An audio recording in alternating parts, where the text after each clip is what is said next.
네, 안녕하세요. 북덩이들 북덕방 언니입니다. 지금 시간이 오후 11시 46분, 12시 되기 전에 지금 15분 전이거든요. 근데 오늘 이렇게 늦게 촬영을 하려고 마음을 먹은 게, 제가 오늘 하트 시그널로 유명한 오영주 씨, 여러분 너무 잘 아시죠? 오영주 씨랑 같이 오늘 촬영이 있어가지고 또 메이크업이랑 헤어를 돈을 주고 받았어요. 이 화장 지우는 게 아까워가지고 촬영이라도 하나 해야겠다는 굳은 일념으로 지금 카메라 앞에 섰습니다.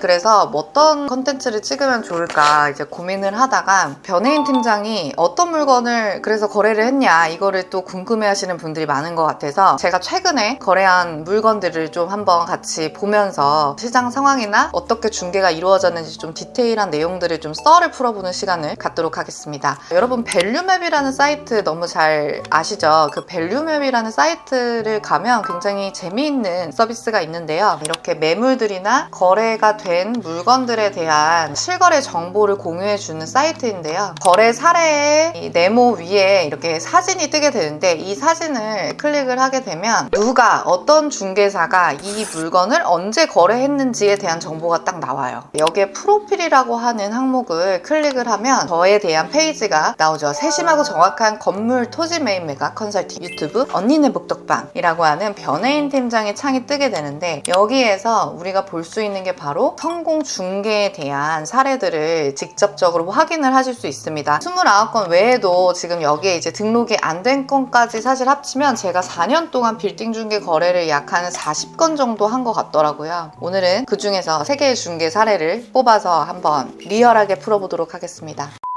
네, 가장 최근에 떠있는 요 물건 보시면 역삼동에 있는 222억짜리 거래 제가 했습니다. 역삼역에서 쭉 아래로 내려오면 구역삼 세무서 사거리가 나오는 여기 대로변 이 건물입니다. 대지가 약 한 182평 되고 연면적이 무려 804평이나 돼서 테헤란로 업무지구의 대로변 건물이라고 하는 이 포인트 자체가 굉장히 좋은 매물이라는 생각이 들어서 제가 강남권의 테헤란로 주변으로 사옥을 보시는 매수자분들한테 강력하게 추천을 드렸던 매물이고, 그 중에서 매수자 한 분이 떠가셨습니다. 이 매물 같은 경우에 지금 평당가가 1억 2천만 원 선인데, 주변에 거래된 사례들을 보면 이 앞에도 작년에 평당 1억 2천에 북도로 코너 자리, 도로 사정은 지금 거래된 것보다 훨씬 좋은 것도 평당 1억 2천에 거래가 됐었고, 2023년에도 이면으로 떨어진 이 북도로 같은 경우에도 70억, 평당 1억 원에 거래가 됐는데, 이 물건 자체가 훨씬 더 가시성이 좋은 대로변인데 평당 1억 2천으로 진행이 되면서 어떻게 보면 시세보다 굉장히 저렴하게 거래가 됐다라고 보여지는 물건 중에 하나였어요. 매도자도 굉장히 탄탄한 법인이었고 매수자분도 탄탄한 중개원 회사였는데 딜링이 잘 성사가 됐습니다. 중개거래를 하면 되게 타이밍이나 인연, 이런 관계에 있어서의 중요한 포인트를 생각을 하게 되는데, 이 물건도 되게 그런 물건이었어요. 왜 그러냐면 사실 이 물건이 워낙 대로변의 강남에 800평의 연면적이 나오는 희소한 물건이었기 때문에 많은 분들이 답사도 하셨고 검토도 되게 많이 하셨는데, 그 중에서 이제 제가 브리핑을 하러 이 매수자분을 찾아갔던 첫 미팅 자리에서 보통 이제 저희가 중개 진행하게 되면은 좋은 물건들을 가장 마지막에 소개시켜 드리는 경우들이 많거든요. 좀 비교군을 빌드업을 해가지고 제일 좋은 물건을 마지막에 딱 보여드리면 우와 하면서 되게 좋아하시는데, 그날은 왠지 바로 소개를 시켜드리고 싶은 마음이 있더라고요. 그래서 이 임원진들 앞에서 처음으로 소개시켜드린 물건이 바로 이 건물이었어요. 다행히도 매수자분들이 대치동에 이미 사옥을 가지고 계신 분들이었는데 이 도로변에 대한 이해도가 굉장히 높으셨고 굉장히 빠르게 매입에 대한 의사를 밝혀주시면서 이제 딜이 진행이 됐죠. 근데 이게 바로 계약이 되면 좋겠지만 사실상 그렇게 되는 경우는 쉽지가 않습니다. 사실 진행을 하면서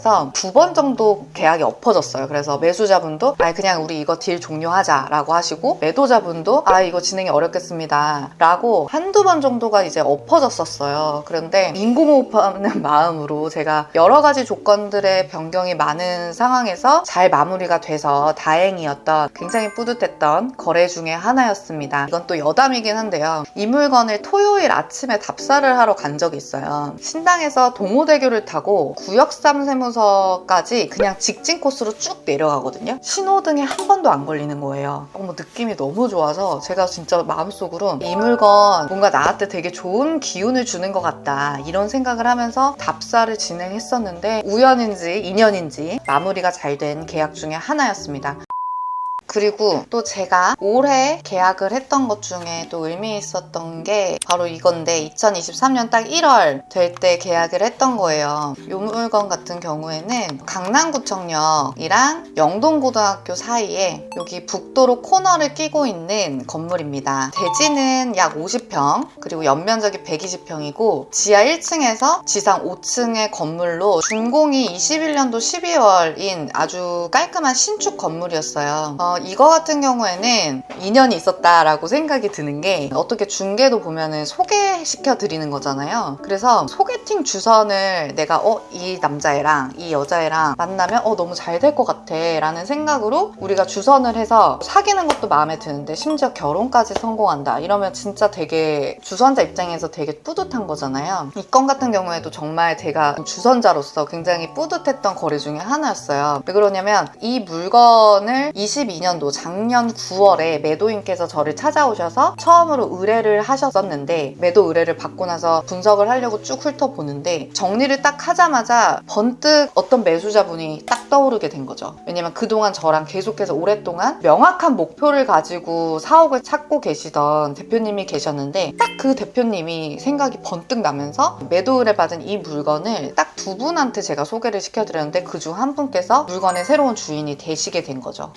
20년도면 불장이 막 시작할 그때거든요. 36억 원에 평당 7천만 원에 이 물건을 이제 주택인 상태로 매입을 하시게 되는데 그때 이 물건이 시장에 풀리지도 않았어요. 중개법인에서 들어가기도 전에 이 근방의 로컬에서 나온 물건이고 이 물건을 이 매도자분께서 바로 매입을 하셨다고 하시더라고요. 워낙 가격이 좋았기 때문에 그냥 뒤도 안 돌아보시고 매입하셨다라고 들었습니다. 이 매도자분을 처음 만났을 때 어떻게 보면 되게 똘똘이 스머프 같이 눈에 총기가 아주 가득한 분이 오셔가지고 이 물건을 좀 잘 팔아달라라고 말씀을 하셨던 기억이 나요. 그래서 그때 이제 한 6월에 코로나 종결이 좀 사회적으로 막 얘기가 되면서 시장이 막 굉장히 혼란스럽던 그런 상황이었어요. 그때까지만 해도 금리가 좀 오르긴 하겠다라고 딱 그 시점이었는데 이 물건을 이제 126억에 팔아달라고 그때 당시 평당가가 2억 5천이었어요. 대표님 이 평당 2억 5천은 너무 비싸다라고 해서 깎은 게 평당 2억 3천 그래서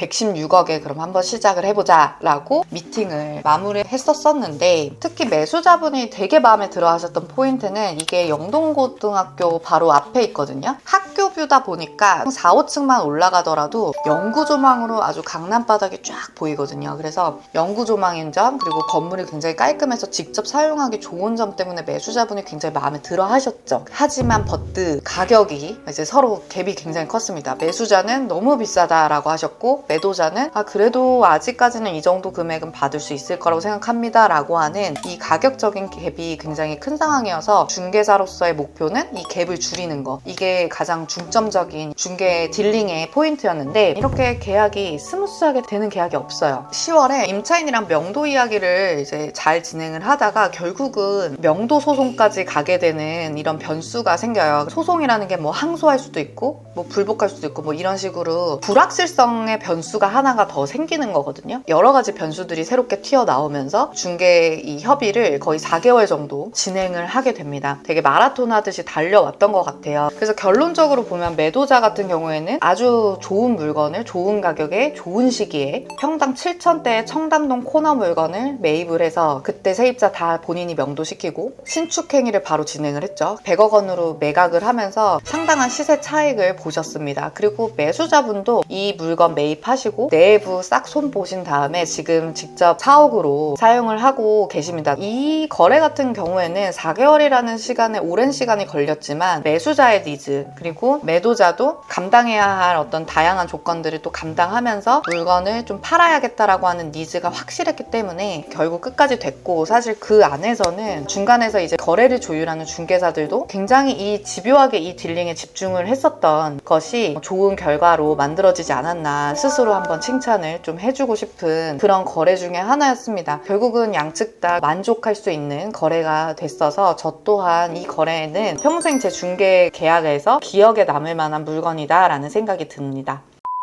자, 마지막 건물. 이 마지막 건물은 여기에서 가장 가격이 높은 건물을 꼽으면 바로 작년 22년 3월에 거래한 신사동 건물인데요. 무려 346억 원에 거래가 된 물건입니다.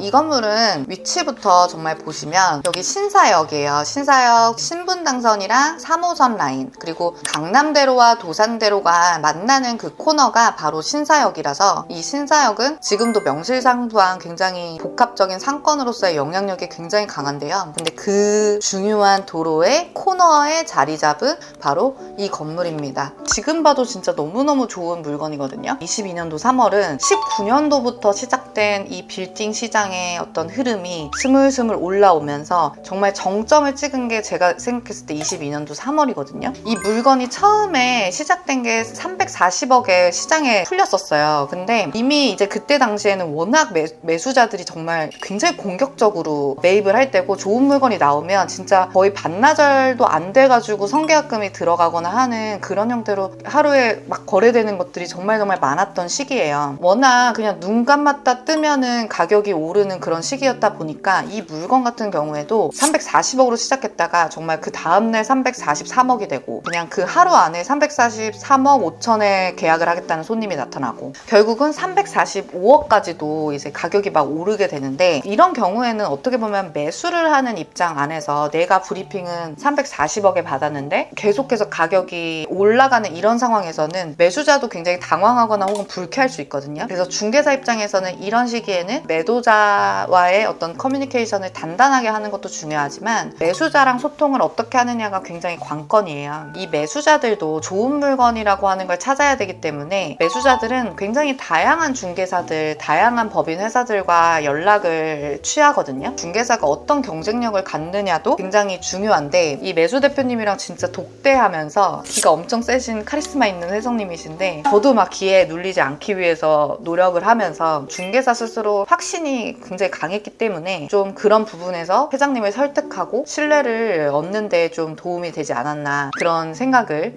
새삼 해봅니다. 제가 알기로는 여러 부동산에서 더 좋은 가격에 다시 재매각 하시라라고 연락을 많이 받는다고 하시더라고요. 이거는 뭐 팔 이유가 제 생각에는 없는 물건이기도 하고, 그리고 이쪽 라인은 아예 물건이 잘 나오지를 않는 그런 희소한 지역이기 때문에 그런 부분에서는 장기 보유를 생각을 하실 거라고 생각이 듭니다.